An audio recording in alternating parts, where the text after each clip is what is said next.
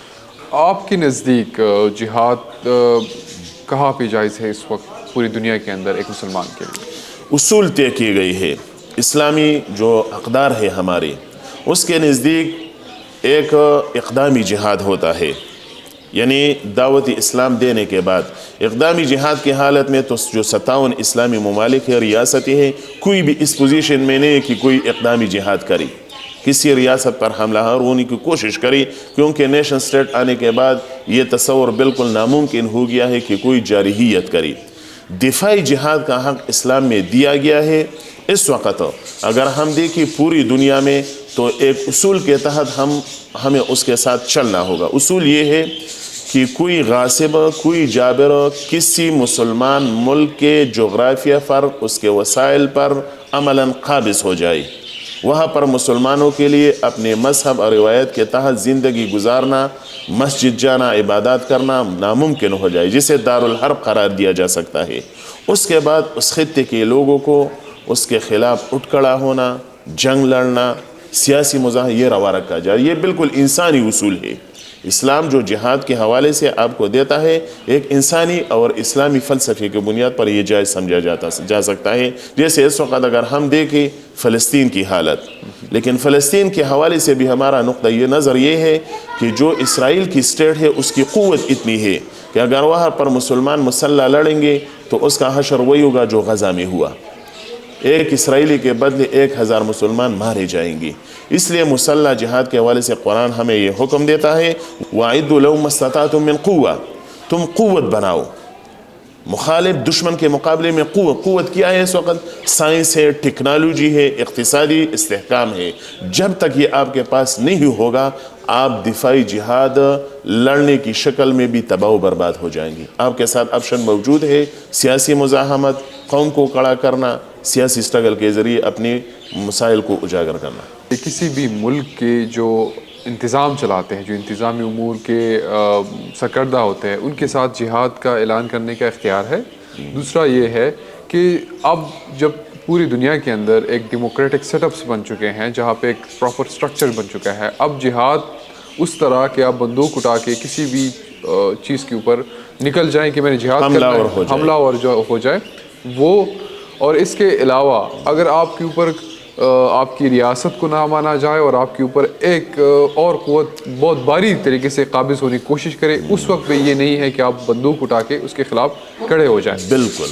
جو آپ کے نزدیک جہاد کے معنی جو پچھلے ادوار میں تھی اور اب کافی بدل گئے ہیں، بالکل ہمیں اس کے ساتھ بدلنا اس لیے ہوگا کہ اس وقت دنیا میں جو امریکہ کی ایک یونیورسٹی میں ایک سروے کیا گیا تھا کہ 100 سال میں دنیا اقوام کی کتنی قومی تحریکی مسلح جدوجہد سے کامیاب ہوئی ہے اور کتنی غیر مسلح تحریکوں سے، اس میں غالب شرح تقریباً 55-60% جو شرح تھی وہ غیر مسلح مزاحمت سے قومی تحریکی کامیاب ہوئی ہے۔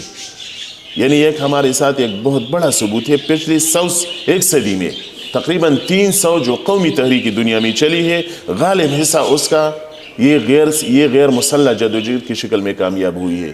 تو جب قوم کی نجات کا آپ کے پاس ایک آپشن موجود ہے، ایک کے علاوہ دوسرا آپشن موجود ہے اور غیر مضر موجود ہے، تباہ کن بھی نہیں ہے، تو میرے خیال میں اس کو اختیار کرنے کے حوالے سے اسلام میں کوئی ممانعت نہیں ہے۔ رسول اللہ صلی اللہ علیہ وسلم کی زندگی کے 13 سال جو ادوار تھی، 13 سال مکہ کی زندگی میں وہ یہ غیر مسلح جدوجہد تھی جسے ہم عدم تشدد کہتے ہیں۔ مولانا صاحب اب آتے ہیں آپ کے خطے کے اوپر، باجوڑ چونکہ اس وقت بھی اور پچھلے ادوار میں بھی دہشت گردی کا کافی حد تک نشانہ رہا، یہاں پہ بہت ساری مسلح گروپس آئی، اس نے ان علاقوں پہ کافی حد تک قابض ہوئے اور یہاں پہ پھر سیکیورٹی فورسز نے آپریشنس بھی کیے، اور یہاں سے پھر افغانستان کے اوپر ایک بہت بڑا انفلوئنس کیا، کیونکہ ایک بارڈر لائن ہے بہت بڑی افغانستان کے ساتھ، اور افغانستان کا تو ہمیں معلوم ہے کہ وہاں پہ کیا ہو رہا ہے پچھلے 30-40 سال سے۔ مجھے بتائیے گا کہ آپ جب جہاد کا یہ کانسیپٹ یہاں کے لوگوں کو بتاتے ہیں یا اپنا بیان کے ذریعے، اپنی سیاسی کیریئر کے ذریعے، تو یہاں کے لوگوں کا آپ کے حوالے سے کیا ریئیکشن ہوتا ہے؟ کیونکہ شاید باجوڑ کے عوام نے ایسا کوئی مولانا نہیں دیکھا ہوگا جو جہاد کی اس طرح کی تعریف کرے، اور پچھلے ادوار میں جتنی بھی مذہبی طبقے رہے ہیں انہوں نے جہاد کی ٹھیک ٹھاک پروپیگیشن کی ہے، اس خطے کے اندر بھی اور چاہے اس خطے سے باہر افغانستان یا کہیں اور۔ ہماری بات اس وقت بہت زیادہ سنی جا رہی ہے اس خطے میں، قوم ہمیں بالکل ٹھیک سمجھتی ہے اپنی بات ان کے سامنے کہنے میں۔ اس کی بنیادی وجہ یہ ہے کہ جو مسلح جدوجہد یہاں پر ہوئی ہے، جنگی ہوئی ہے، اس کے نتیجے میں یہاں پر فوجی آپریشنی ہوئی ہے، ہمارے گھر بار بازار مسجد ہو جا سب کچھ ملیا مٹ ہو گیا اس میں۔ جب اس کے بعد ہم یہ بات کرتے ہیں کہ مسلح جدوجہد تباہ کن ہے، کیسی تباہ کن ہے؟ جیسے آپ نے کل دیکھا ہے، تو لوگ بالکل ہماری بات سنتے ہیں۔ وہ سمجھتے ہیں کہ ہمیں سیاسی طور پر غیر مسلح طور پر اپنی سٹرگل کو جاری رکھنا چاہیے، نہیں تو اس کا نتیجہ یہی نکلے گا جو کل نکلا ہے۔ باجوڑ سے وزیرستان تک یہ پورا خطہ اس میں تباہ ہو چکا ہے۔ تو ان حالات کے جو حقائق ہمارے سامنے آئے ہیں، لوگوں نے اپنی آنکھوں سے دیکھا ہے۔ لوگ اب سمجھتے ہیں بالکل لڑائی کے نام سے یہاں پر نفرت ہو گئی ہے۔ جہاد سے انکار نہیں ہے، جہاد تو مقدس فریضہ ہے، لیکن اسلام اس کے اصول آداب و ضوابط بتاتا ہے۔ یہ نہیں ہے کہ کوئی میرے ساتھ کسی اور کے ساتھ اختلاف کر کے اٹھے اور کہے کہ بس بھائی مارو، قتل کرو، اڑاؤ۔ یہ لوگ بالکل متنفر ہو چکے ہیں اس طرح کی لڑائیوں سے۔ تو یہ سمجھتے ہیں ہم کہ ہمیں حالات نے ایک سپیس دیا ہے، ایک موقع دیا ہے لوگوں کو سمجھانے کا، اور سیاسی مزاحمت پر لوگوں کا جو اعتماد ہے وہ بڑھ رہا ہے، اس کے نتائج بھی وہ دیکھ رہی ہے۔ کیونکہ جب لڑائی ہو جاتی تھی تو گھر بار گاؤں سب وہ گرفتار ہو جاتا تھا، تباہ کیا جاتا تھا۔ جب ہم سیاسی سٹرگل کرتے ہیں، یعنی بات کرتے ہیں، جلسہ کرتے ہیں، پاسن کرتے ہیں، دھرنا دیتے ہیں، تو اس کا پریشر بھی بڑھ جاتا ہے، اور 2 دن 3 دن کے اندر قوم کا وہ مسئلہ بھی حل ہو جاتا ہے۔ تو لوگوں کا اس بار پر اب اعتماد بڑھ رہا ہے کہ بالکل یہ لڑائی، یہ جھگڑے، یہ مسلح قصے اب یہاں پر ختم ہونی چاہیے۔ آپ کے نزدیک یہاں پہ آپ یہ کہہ رہے ہیں کہ یہاں پہ اگر آپ کے مسائل ہیں تو اس کا حل جو ہے وہ آپ سیاسی طریقے سے ڈائلاگ کے ذریعے، سیاسی جو طریقہ کار ہوتا ہے جمہوری سٹرکچر کے اندر، اس کے اندر آپ ڈھونڈے جا سکتے ہیں، نہ کہ ایک مسلح جہاد کیا جائے کسی بھی ریاست یا ادارے کے خلاف۔ ان سب کے ہونے کے باوجود آپ یہ کہہ رہے ہیں کہ لوگ اب ہماری بات سن رہے ہیں، لیکن شاید اس خطے کے اندر یا باجوڑ یا قبائلی اضلاع کے اندر آپ کے علاوہ کوئی اور مولانا نہیں ہے جو اس طرح جہاد کو ڈیفائن کرے اور لوگوں کو اس طرح کی ترغیب دے۔ آپ میرے خیال سے اکیلے بندے ہیں جو اس وقت اسی فلسفے پہ قائم ہے کہ مسلح جدوجہد کسی بھی صورت اس خطے میں مسائل کا حل نہیں ہے۔ 2 بڑی بنیادی باتیں ہیں۔ پہلی بات یہ لازمی ہے کہ ہم جو باتیں کرتے ہیں، جو مسئلہ یہاں پر پیدا ہوا ہے ریاست کی غلط پالیسیوں کی، افغان پالیسی کی ناکامی کی وجہ سے پیدا ہوا ہے۔ ہم جب بات کرتے ہیں تو وہ ریاستی پالیسیاں اب بھی تبدیل نہیں ہوئی ہے۔ جب ہم پارلیمان کے سپریم ہونے کی بات کرتے ہیں، جب تک پارلیمان کو آپ خود مختار نہیں بنائیں گے، مسائل ریاستی طور پر قوموں کے اندر حل نہیں ہوں گے۔ دوسری بات جو آپ نے پوچھی کہ میری آواز اکیلی ہے، ایسا نہیں، حقائق اس کے مختلف ہے۔ جیسے میں باجوڑ کی مثال دیتا ہوں، مولانا عبدالرشید جمعیت علماء اسلام کا یہاں کا امیر ہے، سابقہ سینیٹر بھی رہ چکی ہے۔ 3 سال 2 سال سے ہم سب وہ اکٹھے امن احتجاج کر رہے ہیں اس خطے کے حوالے سے۔ اسی طرح بہت سے سینکڑوں درجنوں کے حساب سے علماء، مستند سندیات علماء کرام، وہ امن کی بات کر رہے ہیں۔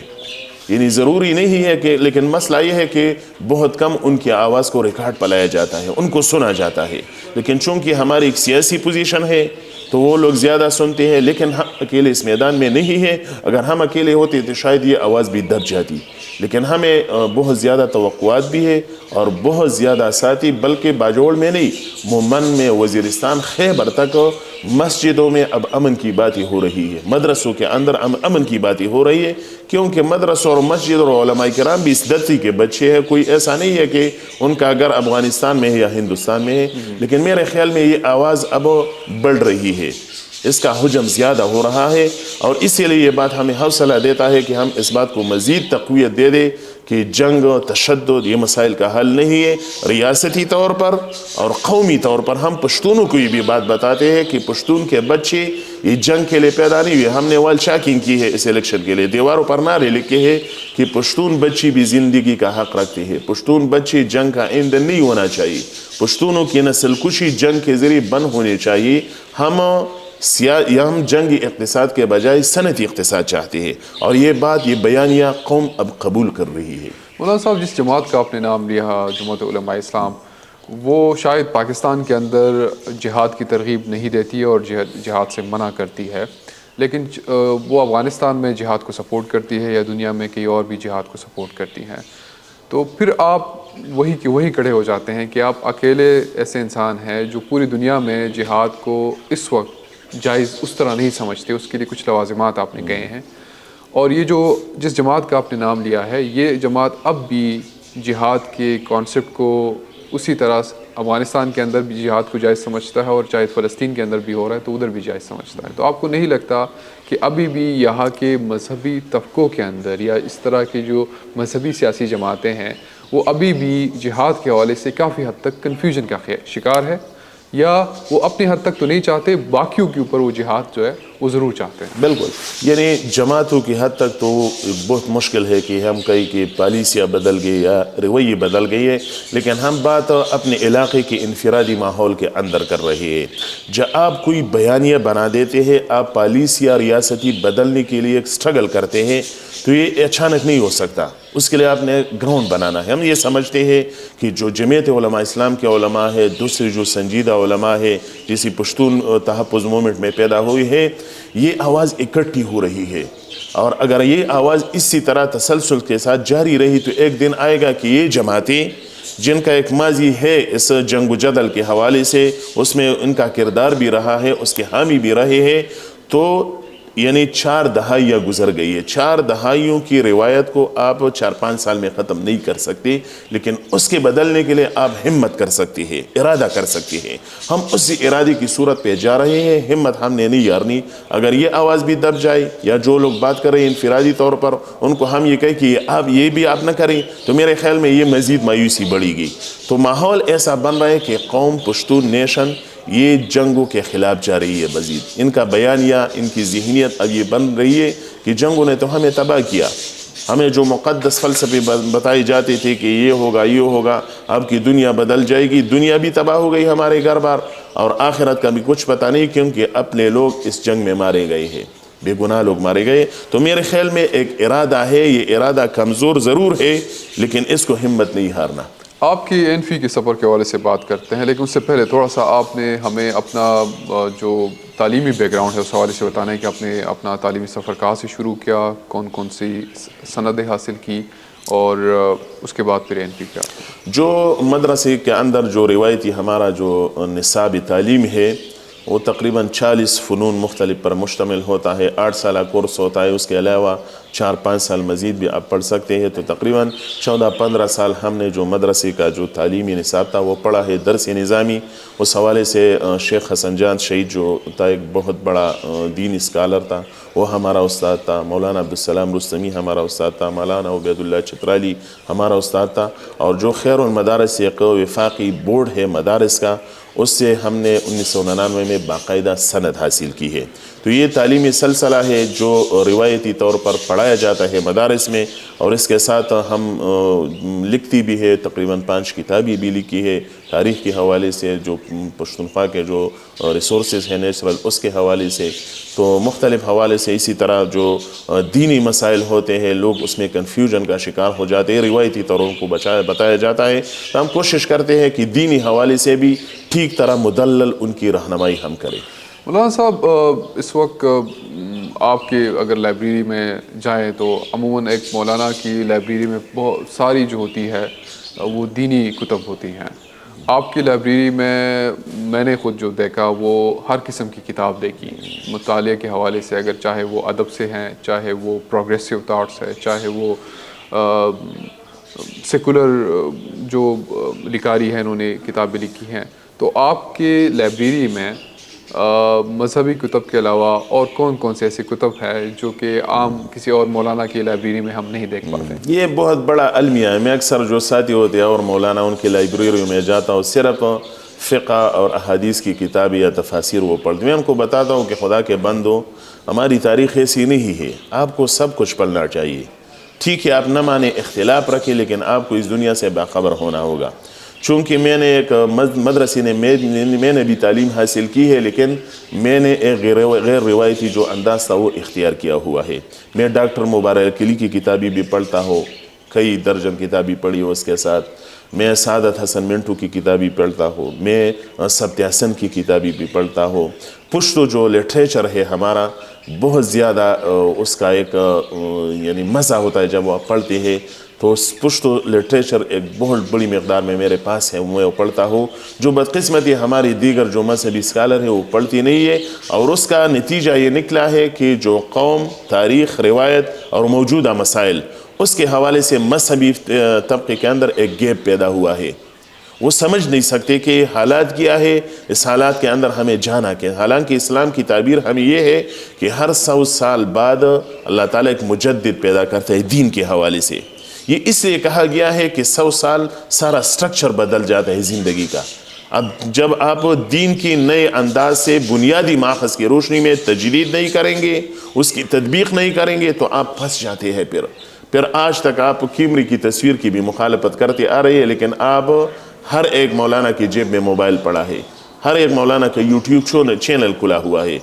مولانا صاحب, اس کے علاوہ اور کون کون سی کتب ہے آپ کی لائبریری میں دینی کتب کے علاوہ؟ دینی کتب کے علاوہ تو جو بہت ہماری جو روشن فکر لکاری ہے پاکستان میں جو گزرے ہے یا اور علاقوں میں ہے, جیسے ڈاکٹر مبارک علی کی کتابیں ہے, بہت سی تاریخ کی روشنی ہے, تاریخ کے جو حقائق ہے وہ میں نے پڑھی ہے, میرے ساتھ ہے. اسی طرح ستیہ حسن ایک بہت بڑا لکاری گزرا ہے, نوید فکر اس کی ایک کتاب ہے, وہ بھی میرے ساتھ پڑھی ہے. اسی طرح کارل مارکس کی جو کتاب ہے جو سرمایہ دارانہ نظام کے خلاف اس نے لکھی ہے, کمیونسٹ مینیفیسٹو جو ہے, وہ میرے ساتھ ہے, وہ میں نے پڑھی ہے. اسی طرح پشتو لٹریچر کے حوالے سے جو اور بہت سے ہمارے لکاری ہے, ان کے ناول ہے, ڈاکٹر ہمدرد یوسفزئی ہمارے ساتھ ہے. اسی طرح افغانستان کے جو بڑی بڑی لکاری علامہ عبدالحی حبیبی, ان کی جو کتب ہے پشتون ادب کے حوالے سے, افغانستان کی جو تاریخ ہے قدیم اور جدید اس کے حوالے سے, تو بہت سے درجنوں کے حساب سے, ہمارے سینکڑوں کے حساب سے ایسی کتاب, لیکن وہ ہم پڑھتی بھی ہے اور اس کا بہت فائدہ بھی ہوتا ہے. میرے خیال سے پوری عوامی نیشنل پارٹی میں جو خیبر پختونخوا کی سب سے بڑی جماعت بھی رہی ہے, اس میں خالی ایک مولانا خانزیب کیوں ہے؟ یہ میرے خیال میں عوامی نیشنل پارٹی کا بھی المیہ ہے کہ ہم نے علماء کو اسی طرح نہیں کھینچا جس طرح ہونا چاہیے, اس کو بحیثیت قومی تحریک کا حصہ بنانا چاہیے. ساتھ ہی قوم کا بھی المیہ ہے کہ قوم اور ہمارے علماء آج تک عوامی نیشنل پارٹی کو نہیں سمجھ سکے ہیں. عوامی نیشنل پارٹی تو کیا, باچا خان کے جو افکار ہے اس کو ہم سمجھ نہیں سکے ہیں.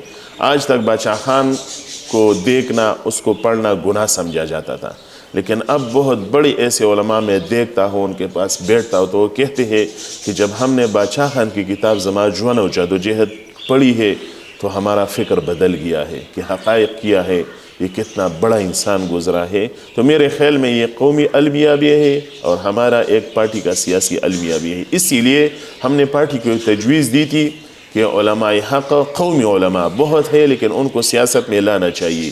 اس کے حوالے سے ملگری علماء کے نام سے ایک ونگ بنانے کی کوشش کی جا رہی ہے, جیسے ملگری ڈاکٹران, ملگری وکیلان, ملگری استاذان وغیرہ وغیرہ. تو ہم کوشش کر رہے ہیں کہ علماء کا ایک طبقہ اس قومی تحریک کے رہنمائی کے حوالے سے قوم کے ساتھ چلے.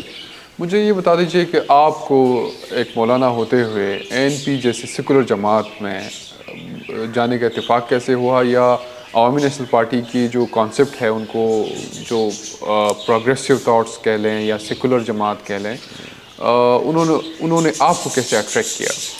میرا آئیڈیل پشتون نیشنلزم میں باچا خان ہے. پشتون نیشنلزم کو ہم یورپ کی تعریفوں کے بجائے باچا خان کی زندگی کے حوالے سے سمجھتے ہیں, جانتے ہیں, اس کو مانتے ہیں. باچا خان تاریخی طور پر, سیاسی طور پر, روایتی طور پر حجرہ اور مسجد کا بندہ تھا. جیسے ڈاکٹر الطاف قادر صاحب کہتے ہیں کہ جب باچاہن کوئی تقریر کرتا تھا پشتونوں کے اندر ان کے گاؤں محلوں میں تو وہ 70% تک اپنی باتوں میں قرآن و حدیث کا حوالہ دیتے تھے. میں یہ سمجھتا ہوں کہ عوامی نیشنل پارٹی کے حوالے سے مذہب کے حوالے سے حقیقت سے زیادہ پروپیگنڈا کیا گیا ہے، جیسا کہ ان کے مسائل پہ بات نہیں کرتی. تو میں سمجھتا ہوں کہ عوامی نیشنل پارٹی کے ساتھ وابستگی ہمارے باچا خان کے افکار کی روشنی میں جو بالکل اعتدال کی راہ پہ تھا کہ مذہب کو بھی مانا تھا اور مذہب کی غلط تشریح اور استحصال کا رد بھی کیا تھا، دیوبند بھی جاتا تھا اور یہاں پر آزاد اسکول بھی بنایا تھا، اور ساتھ ہی قومی مسائل کے حوالے سے عوامی نیشنل پارٹی کے علاوہ پشتونوں کے پاس کوئی دوسرا آپشن نہیں ہے، اس لیے ہم اسی طرح یہاں پہ مذہبی جماعتیں بھی سیاست کرتی ہیں اور کافی پاپولر ہے اس ریجن کے اندر، خیبر پختونخوا کے اندر. آپ کیا سمجھتے ہیں کہ سیاست اور مذہب دو الگ چیزیں ہیں، یا یہاں پر ایک مولانا صاحب نے تو یہاں تک کہہ دیا اس الیکشن کے اندر کہ عالمی دین کے مقابلے میں کسی اور کو ووٹ دینا وہ یا اس کے اوپر گواہی دینا، اور گواہی کا مطلب اس کا ووٹ دینا ہے، وہ گناہ کبیرہ ہے. آپ بھی ایک عالم ہیں، آپ اس نقطۂ نظر کو کس نظر سے دیکھتے ہیں؟ اسلام ایک دین ہے اور دین ایک ضابطہ ہوتا ہے، زندگی کا کوڈ آف کنڈکٹ ہوتا ہے، ہر حوالے سے وہ رہنمائی آپ کی کرتا ہے. سیاست کے حوالے سے بھی اسلام آپ کی رہنمائی کرتا ہے. جب بات سیاست کی آ جاتی ہے تو جو بنیادی اختلاف ہے اس سے ہمیں انکار ہے، اور جو نہیں ہونا چاہیے وہ یہ کہ آپ اپنی ذاتی شخصی سیاسی غرض کے لیے اسلام کا استحصال کریں کہ آپ مجھے ووٹ دے دے. جیسے پچھلے ایک الیکشن میں مولانا تقریر کر رہا تھا کہ وہ جو پرانا گاؤں ہے اگر اس نے ہمیں ووٹ دیے تو مذہبی گاؤں ہوگا، ووٹ نہیں دی تو وہ غیر مذہبی گاؤں ہوگا. اب کس قرآن اور سنت کی روایت میں یہ فیصلہ ہے، کس دلیل پہ آپ یہ کہہ رہے ہیں کہ وہ مذہبی ہوگا وہ غیر مذہبی؟ پشتون سارے مذہبی ہے، ہر پشتون کے گاؤں میں مسجد مدرسہ ہے. ہمارے جو باجوڑ کی مخصوص روایت ہے مومن میں بھی ہے، دوسرے جو قبائلی علاقے ہیں آپ حجرے میں بھی آج ہمارے دیکھ سکتے ہیں کہ مسجد حجرہ ہم نے اکٹھے بنائی ہے، یہ جدا نہیں ہے. لیکن بدقسمتی سے اس کو توڑ دیا گیا، اس کو ایک دوسرے سے جدا کیا گیا، اس کے نتیجے میں ہمارے اقدار ٹوٹ گئی. تو مذہب کا، اسلام کا اپنی غرض کے لیے سیاسی استعمال، سیاسی استحصال اس نے تباہی کی ہے، اس نے سارے معاشرے کو ہمارے ناکارہ بنایا ہے. اس سے احتراز کرنا ہوگا. سیاست کرے اپنی منشور پر، اپنے مسائل پر، اپنے انداز میں. اسی لیے تو اب مذہبی جماعتوں کے ساتھ بیانیہ ختم ہو گیا ہے، وہ لوگوں کے ساتھ بات کرنے سے ہچکچاتے ہیں کیونکہ لوگ آپ کو اس بنیاد پر ووٹ نہیں دیتے کہ آپ جنت میں جائیں گے. جنت میں جانا عمل اور عقیدے کی بنیاد پر ہے. ووٹ کا تعلق قوم کے مسائل سے ہے. لوگ کہتے ہیں کہ ہمیں اپنے مسائل کا حل بتا دو، ہم آپ کے ساتھ چلیں گے. وہ نہیں دے سکتی تو ان کی مقبولیت کا گراف اب سیاست میں کم ہو رہا ہے. نوجوان ان سے پیچھے ہٹ رہے ہیں، نوجوان ان علماء کی بات نہیں سن رہے جن کے مسائل پہ وہ بات نہیں کرنا چاہتے. اس لیے ہم سمجھتے ہیں کہ وقت بدل گیا ہے. اسلام کا استحصال یہ بہت بڑا دین ہے، اس کو اتنے چھوٹے پن پہ لینا یہ میرے خیال میں اسلام اور اس بڑے مذہب کے ساتھ زیادتی ہے. آپ کو باجوڑ جیسے علاقے میں جہاں پہ ہر ہفتے وہ دہشت گردی کے بہت بڑے بڑے واقعات ہو رہے ہیں، اس وقت عوامی نیشنل پارٹی کو اور آپ کو بحیثیت ایک امیدوار سیکیورٹی لحاظ سے کتنے چیلنجز کا سامنا ہے؟ افغانستان میں جو کچھ ہوا پچھلے 40 سال سے اس لڑائی کے ساتھ ہماری بنیادی اختلاف تھا کہ ٹھیک ہے افغانستان میں جو بھی ہے وہ افغان ملت کا کام ہے، وہ کسی کے ساتھ دوستی کرتی ہے، دشمنی کرتی ہے، کوئی آ کے ان سے لڑتا ہے وہ لڑیں گے. ہمیں ان کو اسلحہ دینے کے بجائے انسانی، اخلاقی اور اسلامی حمایت ان کی کرنی چاہیے. ہم نے ان کے مسائل میں اپنے آپ کو فریق بنایا، مداخلت کی. ہم یہ اختلاف رکھتے تھے کہ یہ آگ ایک دن اسی طرح بھی آئے گی، یہ اباسین اور اٹک سے بھی پار جائے گی. وہ آگ اب پہنچ چکی، اب اس کو بجھا نہیں سکتی. 2008 اور 13 کے درمیان جو کچھ ہوا وہ اسی بنیادی طور پر جب افغان غلط پالیسی بنائی گئی تھی، عوامی نیشنل پارٹی کو اس کے خلاف مزاحمت کی سزا دی گئی. لیکن اس وقت کچھ لوگ یہ کہتے تھے بلکہ ہنستے تھے کہ عوامی نیشنل پارٹی کا شخصی مسئلہ ہے. اب بات جمعیت علماء اسلام کے سر پر اٹھپ کی ہے، ان کے جلد سے ٹارگٹ ہو رہی ہے. وہ کمپین نہیں کر سکتے اس الیکشن کے دوران، وہ بالکل گھروں میں محصور ہو چکے ہیں. اور صرف باجوڑ میں نہیں، وزیرستان ہنگو تک ان کی یہی حالت ہے. اس لیے ہم سمجھتے ہیں کہ عمومی طور پر اس سارے الیکشن مہم کے دوران بدامنی کے واقعات بھی ہو رہی ہے. ہر ایک امیدوار کو مشکلات ہے. جیسے رات کے بعد شام ہوتی ہے ہم مہم نہیں چلا سکتی. گھر سے ٹھیک ہے ہم نکل بھی جاتے ہیں لیکن کوئی ذمہ داری سیکورٹی ہماری نہیں ان حالات کی. اسی طرح مسلسل تھریٹ بھی آ رہی ہے, امیدواروں کی بھی آ رہی ہے مختلف گمنام ناموں اور کالوں سے. تو جب ان حالات میں آپ الیکشن میں جاتے ہیں تو بہت زیادہ مشکلات ہوتی ہیں. لیکن کوئی ایسے ٹارگیٹڈ واقعات یا مسائل نہیں ہے جس سے طرح 2008 اور 2013 کے درمیان تھی, لیکن جو عمومی فضا بنی ہے خوف و ہراس کی, اس کی زد میں ہم بھی ہے اور کچھ لوگ ایسے ہیں کہ وہ براہ راست اس میں پھنس چکے ہیں. ابھی اس خطے کے اندر یہ بدل گیا کہ عوامی نہضت پارٹی تو ٹارگٹ تھی, جماعت علماء اسلام بھی اس وقت جتنی بھی دہشت گرد تنظیمیں ہیں ان کی ٹارگٹ پہ ہیں. جو سب سے بڑا حملہ ہوا وہ آپ کے حلقے باجوڑ کے اندر ہوا جماعت اسلامیہ کی جلسے پہ, اور اس کے بعد ایک کنٹینیوس ٹارگٹ کلنگ اور واقعات جو ہیں اس وقت بڑھ رہے ہیں. تو آپ کیا سمجھتے ہیں کہ یہ کیا ایسا پیراڈائم شفٹ کیا گیا کہ جو مولوی حضرات کو یا علماء کرام کو یا جتنی بھی مذہبی جماعتیں تھیں ان کو ایک خاص قسم کی ایک پروٹیکشن حاصل تھی پوری دہشت گردی کے اندر, اس کو اتنا ٹارگٹ نہیں کیا جاتا تھا. اب وہ چیز عوامی نہضت پارٹی کے ساتھ ساتھ جماعت علماء اسلام اور باقی جو مذہبی جماعتیں ہیں وہ بھی ان کے نشانے پہ آ گئی. تو یہ کیا معاملہ ہوا ہے؟ یہ بدامنی بنیادی طور پر اس خطے کا مسئلہ ہے, اس سارے بیلٹ کا مسئلہ ہے جو پشتون بیلٹ میں ہم رہے, افغانستان پختونخوا جنوبی پختونخوا تک.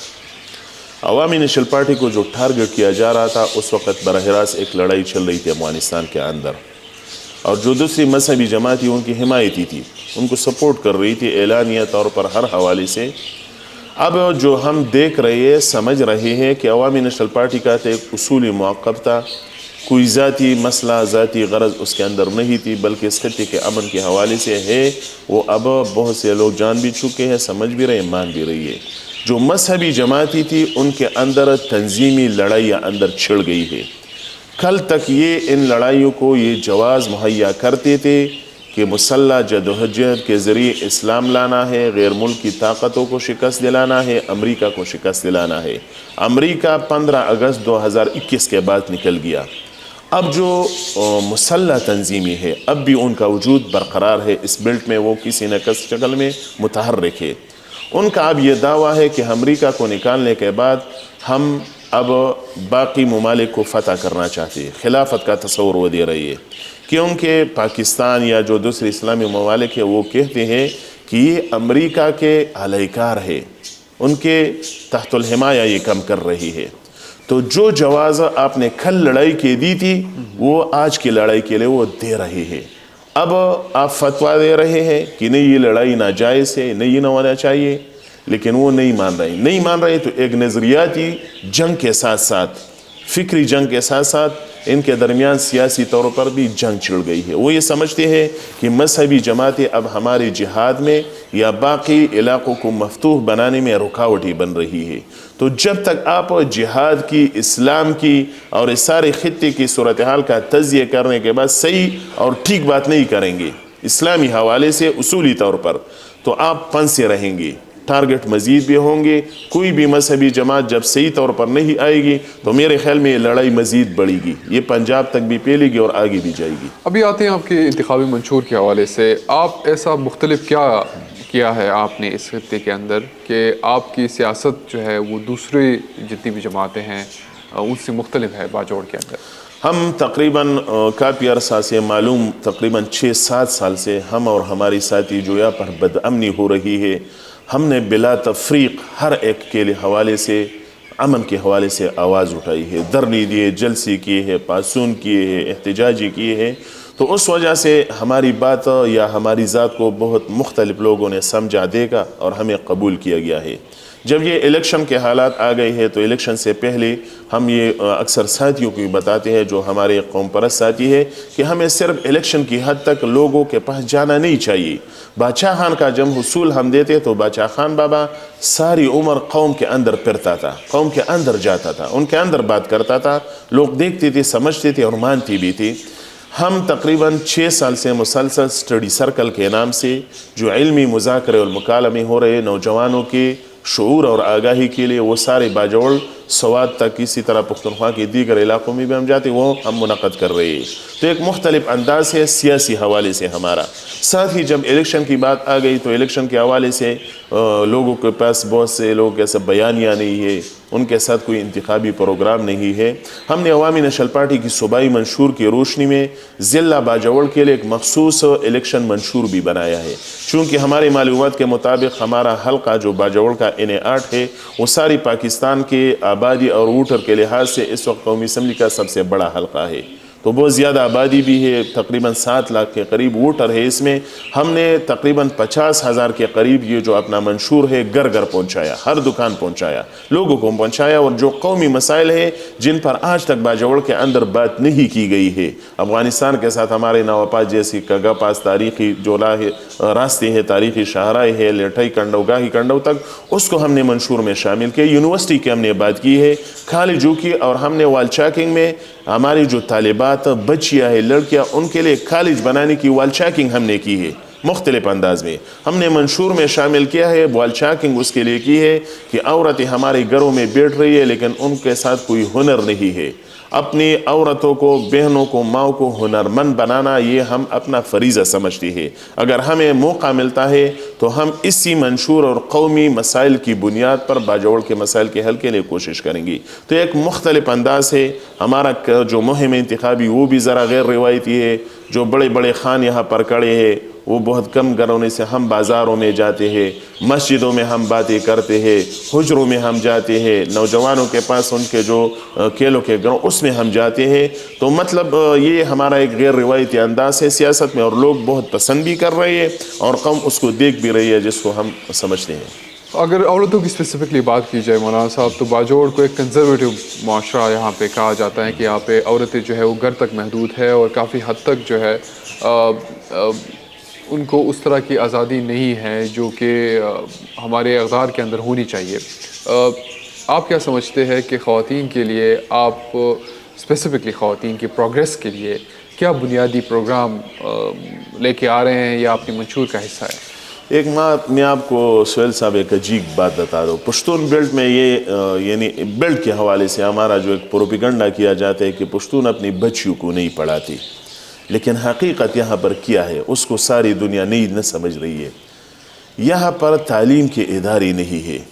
سارے باجوڑ کے لیے صرف لڑکیوں کا 1 ڈگری کالج ہے، 13 لاکھ کی آبادی کے لیے، 6.5 لاکھ عورتوں کے لیے۔ اسی طرح اسکولوں کے حوالے سے اگر ہماری منشور میں شامل ہے کہ ہر تحصیل میں ہم نے لڑکیوں کا ڈگری کالج دینا ہے۔ جب آپ ادارے دیں گے تو بالکل یہ غلط پروپیگنڈا ہے کہ پشتون اپنی بچیوں کو نہیں پڑھاتے۔ اپنے روایات، اقدار و کلتور کے اندر آج بھی ہماری بچیاں تقریباً بہت زیادہ پرائمری اسکول جاتی ہے، لیکن پرائمری اسکول کے بعد یہاں پر ہائی اسکول نہیں ہے، ہائی اسکول کے بعد یہاں کالج نہیں ہے۔ تو کس طرح ہم یہ مانیں کہ پشتون اپنی بچیوں کو نہیں پڑھاتے؟ آپ سہولیات دے، ادارے دے۔ ہم اس لیے یہ سمجھتے ہیں کہ یہ پشتون انسان ہے، اس ریاست کے باسی ہے، ان کو آپ وہ بنیادی حقوق دے۔ پھر ان سے گلا کرے کہ یہ جنگجو ہے، یہ متشدد ہے، یہ دہشت گردی وغیرہ وغیرہ۔ جب آپ ان کو زندگی کی آسانیاں نہیں دیں گے تو پھر یہ کیا کریں گے؟ یہ کہاں پر جائیں گے؟ تو میرے خیال میں ہم بہت مختلف انداز میں ہم نے یہ شامل کیا منشور کے اندر کہ عورتوں کو ہنر سکھانے کے لیے ہم باقاعدہ یہاں پر سینٹر قائم کریں گے۔ گھروں میں ہماری عورتیں پرانے زمانے میں قالینی بناتی تھی، بہت سی سلائی کے ذریعے وہ بہت سے اوزار علاقائی کلتوری بناتی تھی۔ اب وہ سب کچھ ہمارا ختم ہو گیا ہے، کیونکہ گھروں کے اندر بھی ہنر نہیں سکھایا جاتا اور حکومت ریاسی طور پر بھی اس کا انتظام نہیں ہے۔ تو انشاءاللہ ہم کوشش کر رہے ہیں کہ عورتی آبادی کا آدھا حصہ ہے۔ اسلامی تاریخ کے حوالے سے عورت کی تجارت، اس کا ہنر، اس کے ذریعے کمائی کوئی ممانعت نہیں ہے، اسلام نے اس کی ترویج ہمیں دی ہے، لیکن مسئلہ یہ ہے کہ یہاں پر سہولیات نہیں ہے۔ سہولیات کو پروپیگنڈا بنا کے کہا گیا ہے کہ پشتون تعلیم کے خلاف ہے، تعلیم کو یہ کلتور کے خلاف سمجھتے ہیں۔ بالکل ایسا نہیں ہے، بالکل لوگ جا رہے ہیں، اپنی بچیاں بیچ رہے ہیں، لیکن مسئلہ یہ ہے کہ آگے ان کے لیے انتظام و انصرام نہیں ہے۔ آپ خواتین کا سیاست میں آنا کے حوالے سے کیا رائے رکھتے ہیں؟ پشتون بیلٹ ایک روایتی بیلٹ ہے۔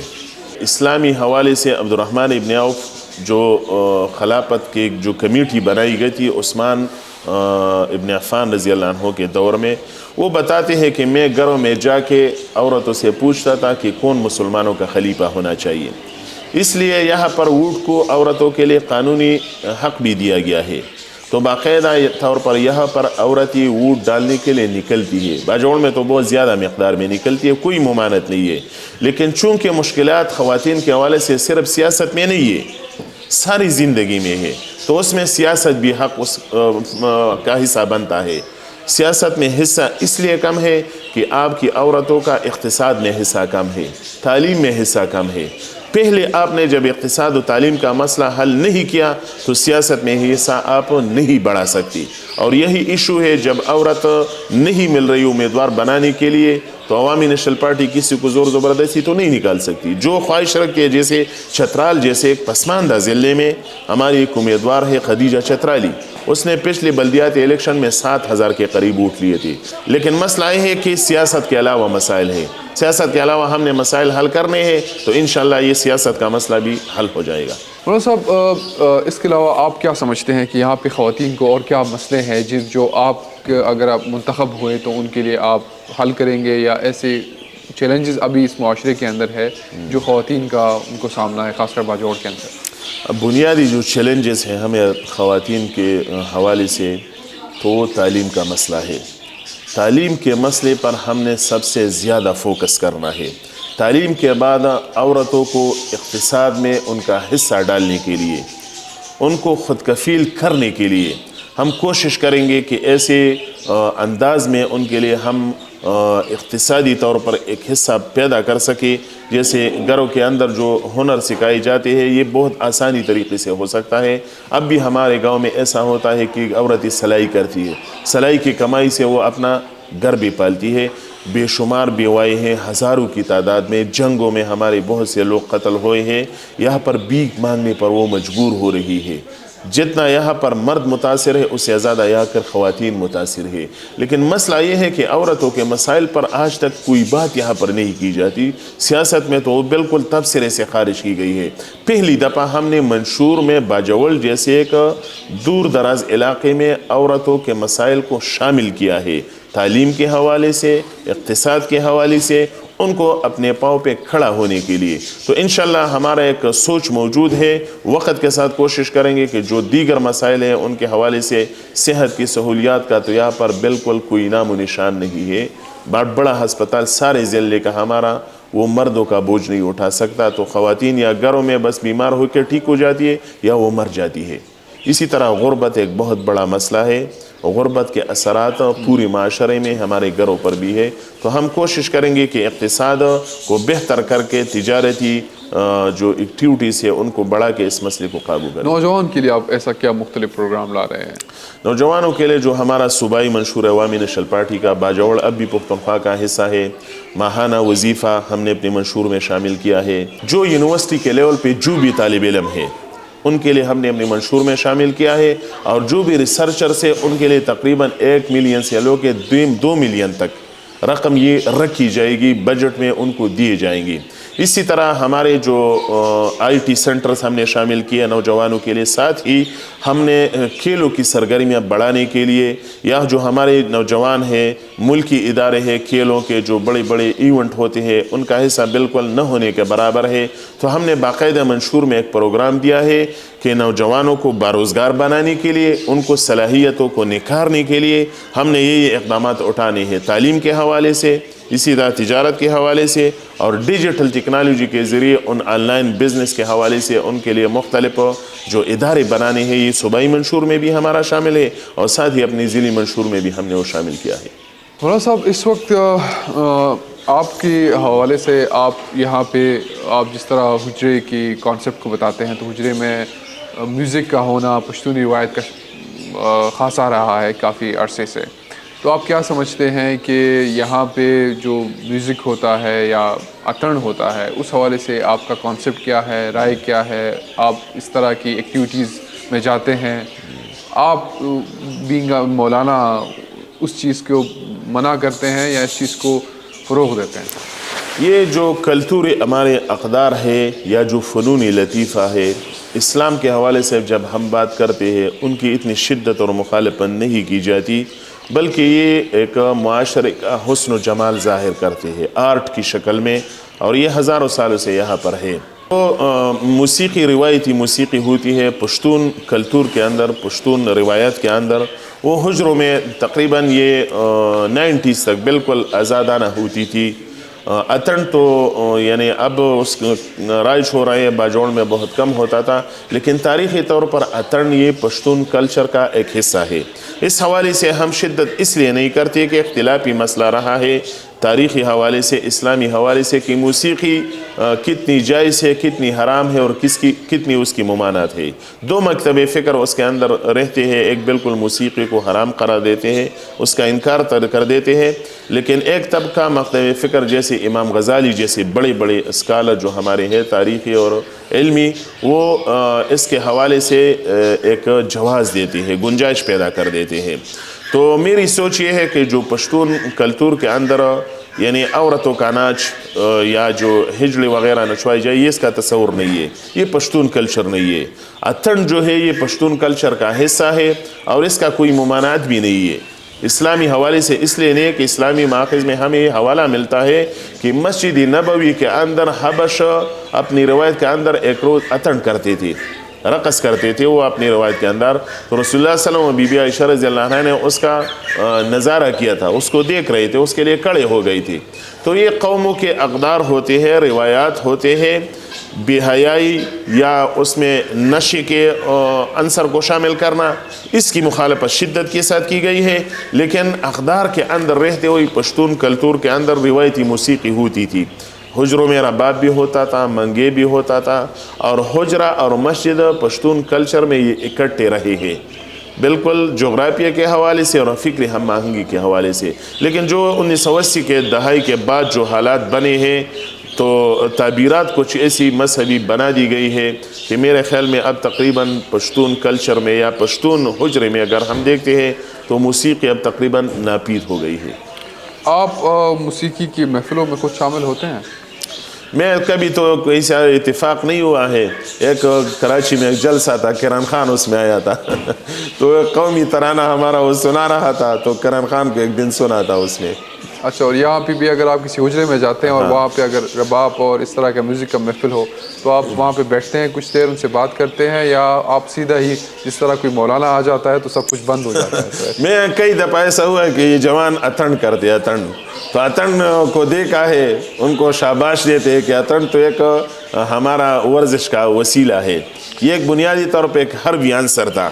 جب پشتون نوجوان لڑائی میں جاتے تھے تو اپنے آپ کو گرمانے کے لیے اتن کرتے تھے، جنگ کے صفوں میں بھی کرتے تھے، تو اتن کو ہم نے نظارہ بھی کیا، دیکھا بھی کیا، اس کی مخالفت بھی نہیں کرتے۔ اور اگر کوئی نوجوان رباب یا اس طرح کا میوزک کا پروگرام کرتے ہیں تو آپ اس کو منع کرتے ہیں؟ میں اس کو منع نہیں کرتا، بس ان کے کام میں مداخلت نہیں کرتا اور برا سمجھتا ہوں کہ ہم اتنی شدت کریں، اتنی شدت ہمیں نہیں کرنی چاہیے، بلکہ روایات کے اندر ہمیں ہر ایک چیز کو برداشت کرنا ہوگا، سمجھانا ہوگا غلط چیزوں سے، غلط روایاتوں سے۔ میرے خیال میں رباب کا اگر وہ بجاتے ہیں اس کے بجائے وہ آئس کا نشہ کرے تو آئس تباہ کن ہے، اس کی مخالفت کرنی چاہیے۔ رباب اور یہ ستار ان نوجوانوں کی اپنی حد تک ایک مثبت سرگرمیاں ہوتی ہے۔ اور میرے خیال سے جتنا بھی شدت پسندانہ رویے یہاں پہ کیے گئے اور ایک شدت کا ایک تاریخ رہی ہے، اس میں ان چیزوں کا ان کو توڑنے میں یہ چیزیں کافی حد تک بالکل فنونی لطیفہ جو ہے بنیادی طور پر یہ انسان کے جو فطرتی حسن و جمال ہے اس کی عکاسی کرتے ہیں۔ جب آپ اس پر پابندی لگاتے تو معاشرے میں گھٹن پیدا ہو جاتا ہے۔ گھٹن کا نتیجہ یہ ہوتا ہے کہ پھر نفسیاتی مسائل اور ایک عدم برداشت کے رویے پیدا ہو جاتے ہیں۔ تو ہر ایک چیز کو ایک مناسب انداز میں اپنے کلچر، روایات اور مذہب کے اندر آپ کو سپیس دینا ہوگا۔ اگر آپ اس کو دبائیں گے حد سے زیادہ تو پھر وہ ڈھکن اٹھے گا اور پھر ایک دھماکہ ہو جائے گا، پورا معاشرہ ٹوٹ پھوٹ کا شکار ہو جائے گا، جیسا کہ ہم دیکھ رہے ہیں کہ پشتون کلچر اور مذہب کی ایسی انتہا پسندانہ تعبیرات نے بہت مسائل پیدا کیے ہیں، اس میں یہ سارا معاشرہ اب ہم چل رہی ہے۔ ٹھیک ہے مولانا صاحب، کے کتنے بچے ہیں، لڑکے لڑکیاں کتنے؟ میرے 4 بیٹے ہیں اور 3 بیٹیاں ہیں۔ آپ اپنی بیٹیوں کا مستقبل کیسے دیکھتے ہیں؟ وہ کیا بننا چاہے گی؟ کل کے ڈاکٹر بنے، انجینئر بنے، سیاست میں آئے، آپ کیا مستقبل دیکھ رہے ہیں اپنی بچیوں کا؟ میرے خیال میں تعلیم کے حوالے سے میں اپنے بیٹوں اور بیٹیوں کو بتاتا ہوں کہ وہ جتنا پڑھنا چاہتے ہیں ہم ان کو منع نہیں کرتے. اب وہ کیا بننا چاہتے ہیں اس کی عمر تو اب اتنی ہے کہ پرائمری لیول میں پڑھ رہی ہے, تو آگے ان کی جو خواہش ہوگی, خدا کرے میری خواہش ہے کہ وہ ڈاکٹر بنے تاکہ انسانیت کی خدمت کرے, ان کے حوالے سے جو آسانی ہے ان کے لیے پیدا کر سکے. اگر آپ کی بیٹی سیاست کا حصہ بنے تو آپ ان کو منع کریں گے؟ تو ابھی میرے خیال میں اس روایات کے اندر یہ ہمیں مشکل ہے اس کا سیاست میں آنا, کیونکہ سیاست سے پہلے مسائل ہے. جیسے میں نے واضح کیا, جب تک ہم تعلیم اور اقتصاد کے مسائل پوری معاشرے میں حل نہیں کریں گے تو اسی طرح عورتوں کا براہ راست سیاست میں آنا اس روایت معاشرے کے اندر اب ممکن نہیں ہے. آپ ہمیں یہ انتظار سمجھتے کرنا ہیں ہوگا کہ باجوڑ یا قبائلی اضلاع کے اندر اب مشکل ہے, لیکن اگر باقی حلقوں کے اندر خواتین کی سیاست کرتی ہیں تو وہ ضروری بھی ہے اور ایک اہم کام بھی ہے؟ بالکل, ان کے لیے جو حالات سازگار ہو گئی ہے. جیسے میں نے چترال کی مثال دے دی کہ چترال میں تعلیم اتنی بڑھ گئی ہے کہ بالکل یہ نارمل چیز سمجھا جاتا ہے. ماحولیات کے حوالے سے آپ کے منشور میں کیا ہے ایسا؟ جی, ہم جو ماحولیاتی تغیرات ہے اس کی زد میں ہمارا یہ بلڈ بھی آ چکا ہے. تقریباً 3 مہینوں سے بارشیں ناپید ہو گئی ہے. ہم نے جو منشور ہے اس میں شامل کیا ہے کہ جو علاقے کے جو پہاڑ ہے اس پہ جو ہماری روایتی درخت ہے ان کو ہم نے لگانا ہے. اور جو بدقسمتی ہے جہاں پر ایک لاچی کا ایک جو درخت ہے اور پیام میں لاچی اس کو کہتے ہیں, اس نے ہمارے اس ماحول کا حلیہ بگاڑ دیا ہے. جو ہماری گدر ہوتی تھی, پگڈنڈیاں ہوتی تھی, اسی طرح ہمارے چشمے ہوتے تھے, وہ سارے پہاڑوں میں اس نے خشک کیے ہیں. یہاں تک پرندہ بھی اس لاچی کے درخت میں گھونسلہ نہیں بنا تھا. تو ہماری کوشش ہوگی کہ ہمارے پاس اتنی قیمتی لکڑی ہوتی ہے جو ہمارے ہزاروں سالوں سے پہاڑوں میں اگتی ہے, انشاءاللہ ہم اس کے حوالے سے, اور ساتھ ہی ہم نے بارانی ڈیموں کا ایک منصوبہ بھی بنایا ہے. جو کلائمیٹ چینج ہے وہ ایک عالمی مسئلہ ہے. اس عالمی مسئلے کے زد میں ہمارا باجوڑ پختونخوا بھی آ چکا ہے. بدقسمتی یہ ہے کہ کوئی بھی سیاسی جماعت عوامی نیشنل پارٹی کے علاوہ اس کلائمیٹ چینج کے حوالے سے نہ بات کرتا ہے نہ اس کے منشور میں کوئی آپشن دیا گیا کہ کیا کرنا ہوگا. اسی طرح ہم یہ صحراؤں کا نشانہ بنیں گے. ہمارے جو سارے چشمے ہیں وہ خشک ہو گئی ہے, پہاڑوں میں پودے ناپید ہو رہے ہیں. تو ہم نے اپنی صوبائی منشور میں اور ضلعی منشور میں باقاعدہ طور پر ایک منصوبہ بندی کی ہے کہ کلائمیٹ چینج کے حوالے سے ہم جتنا بھی کر وہ ہمیں کرنا ہوگا, بہت کم وقت میں کرنا ہوگا. جنگلات ہم نے وہ مزید اگانے ہوں گے. اسی طرح وہ جو مضر پودے ہوتے ہیں, درخت ہوتے ہیں, ان کی جگہ ہم نے وہ پہاڑوں میں درخت لگانے جو یہاں پر ہزاروں سالوں سے اگ رہی ہے. ساتھ ہی ہم نے بارانی ڈیموں کا ایک منصوبہ بھی بنایا ہے, انتہائی کم نرخ سے, کم قیمت کر, کم وسائل پر ہر ایک گاؤں میں ہم بارانی ڈیم بنا سکتے ہیں. زراعت کا مسئلہ بھی حل ہوگا, زمین میں پانی کی سطح بھی اوپر آئے گی, اور ساتھ ہی ہمارے پہاڑوں کے جنگلات بھی آسانی سے اگ سکیں گے. اس کے ساتھ جو ہمارا صوبائی منشور ہے ہم نے اس میں باقاعدہ طور پر, اسی طرح ہم نے ضلعی منشور میں بھی شامل کیا ہے کہ وائلڈ لائف کے تحفظ کے لیے ہم نے منصوبہ بندی کرنی ہوگی. بدقسمتی سے ایسے سینکڑوں اسی طرح ہمارے جو پہاڑوں کے ایک مخصوص حیوانات ہوتے تھے یہاں پر موجود ہوتے تھے, وہ اب ختم ہو رہی ہے. اسی طرح بے شمار جو پرندے ہوتے ہیں, ہمارے جو روایتی کلتوری پرندے, اس کے نام بھی ہمیں معلوم ہے, وہ یہاں سے اب ہجرت کر چکے ہیں. جو کلائمیٹ چینج آیا ہے اس پوری خطے میں, تو ہماری کوشش ہوگی کہ پہاڑوں کے جنگلات میں مناسب ماحول دینے کے لیے, بلکہ یہاں پر ہم نے بعض علاقوں کو باجوڑ کے اندر اور اسی طرح سارے پختونخوا میں ہم نے اس کو پارک بھی بنانا ہے, اس کو محفوظ بھی بنانا ہے. جب اس کو ہم محفوظ ماحول دیں گے تو ہم یہ توقع رکھتے ہیں کہ انشاءاللہ ہماری یہ جو ضروری زندگی ہے انسانی زندگی کے ساتھ وائلڈ لائف کی شکل میں یہاں پر تحیات رہے گی. باجوڑ میں حجرہ اور جماعت کا کانسیپٹ کیا ہے, اور یہ اس کی الگ ہونے کی وجہ سے اس خطے نے کیا دیکھا؟ باجوڑ میں حجرہ اور مسجد صدیوں سے اکٹھی رہی ہے. ہم آپ کو دکھا بھی سکتے ہیں کہ یہاں پر اب بھی حجرہ اور مسجد کی آبادی اکٹھی طور پر بنائی گئی ہے. اور یہ آبادی کا بنانا اکٹھے نہیں ہے بلکہ ایک معاشرے کے درمیان ذہنی ہم آہنگی کا ایک ہوتا تھا. علامتی اس کے ذریعے اکٹھی ہو جاتی تھی. حجرے کا جو روایتی مشر الیسی ہوتا تھا اور مذہبی مشر ہوتا تھا وہ علاقے کے مسائل کے حل کے حوالے سے اکٹھے کردار ادا کرتا تھا. بدقسمتی سے 1980 کے دہائی کے بعد جو حالات بنے, یہاں پر جو سامراجی طاقتی آئی, ریاستوں نے اس میں ایسا کردار ادا کیا, اس کے حوالے سے ہمارا معاشرہ ٹوٹ پھوٹ کا شکار ہو گیا. اب مسجد اور حجرے کے درمیان بھی بہت بعد پیدا ہو گیا ہے, ایک دوسرے سے دور ہو گئی ہے اور یہ دوری معاشرے کی تقسیم پر منتج ہوئی ہے. ہم یہ سمجھتے ہیں کہ اگر ہم نے اپنے مسائل کو حل کرنا ہے, قوم کو آگے لے جانا ہے, تو ان علامتوں طبقات کو ایک دوسرے کے ساتھ بیٹھنا ہوگا, نزدیک آنا ہوگا, اپنی سیاست کو بالائے طاق رکھتے ہوئے قوم کے مسائل کے حل کے حوالے سے ہمیں اکٹھے ہونا ہوگا اور جنگوں اور تشدد کی پالیسیوں سے توبہ طائب ہو کے عدم تشدد کے فکر پہ آنا ہوگا. حجرہ پشتون روایات میں ایک اکیڈمی ہوتی تھی, اب بھی ہمارے ساتھ حجرہ کافی فعال حالت میں ہے. حجرے میں سارا گاؤں اکٹھے ہوتا تھا, جو مشترکہ اجتماعی حجرہ ہوتا تھا. مشترکہ اجتماعی حجرہ تو تقریباً ختم ہو چکا ہے, لیکن بڑے بڑے حجرے شخصی طور پر گاؤں میں موجود ہے. اس میں جرگے ہوتے ہیں, عدالت ہوتی ہے, اس میں نوجوان آ کے بیٹھ کے پشتونولی کے اقدار سیکھتی ہے, بڑوں کو دیکھتے ہیں. جب سے ہمارے حجرے کا کلچر کمزور ہوا ہے, اس کے اثرات یہ پڑ گئے کہ مشران اور نوجوانوں کے درمیان ذہنی طور پر دوریاں پیدا ہو گئی ہے. اس لیے ہم یہ کہتے ہیں کہ حجرے کو آباد کرنا ہوگا روایتی انداز میں. آج بھی ہمارا حجرہ پاکستان کی عدالت سے زیادہ فیصلے کرتا ہے, مشران زیادہ فیصلے کرتے ہیں, لیکن اس ادارے کو اٹھانا گو حالات کے تبدیلی اور تغیرات کے ساتھ ساتھ. اور اگر مسجد اور حجرہ ایک ساتھ چلے تو اس خطے میں کیا تبدیلی لائے جائے؟ اس خطے میں میرے خیال میں جو قوم کی تقسیم ہے بنیادی طور پر, اور اس کی تقسیم کے نتیجے میں ہم سیاسی طور تقسیم ہو گئے ہیں, اپنے مسائل کے حوالے سے تقسیم ہو گئے ہیں.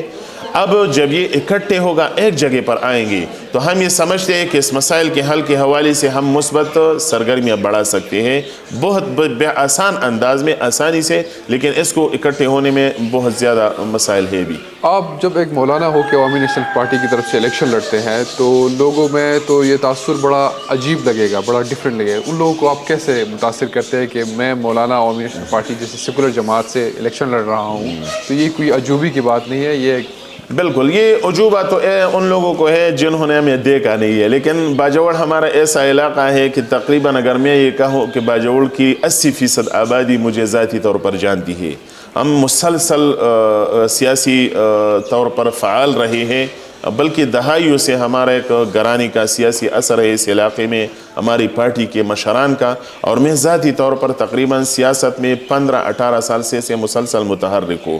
تو لوگ ہمیں دیکھ رہے ہیں, ہمیں سن رہے ہیں. جنہوں لوگوں نے ہمیں دیکھا ہے, سنا ہے, تو ان کے پاس صرف الیکشن میں ہم نہیں جا رہی. تو میرے خیال میں ان کے لیے زیادہ تو اچنبھی کی بات نہیں ہے. لیکن جو نہیں جانتی, جب وہ بات ہم ان کے سامنے کر دیتے, وہ بھی ہمیں بڑا مثبت رسپانس دیتے ہیں, سنتی بھی ہے اور اپریشیٹ بھی کرتی.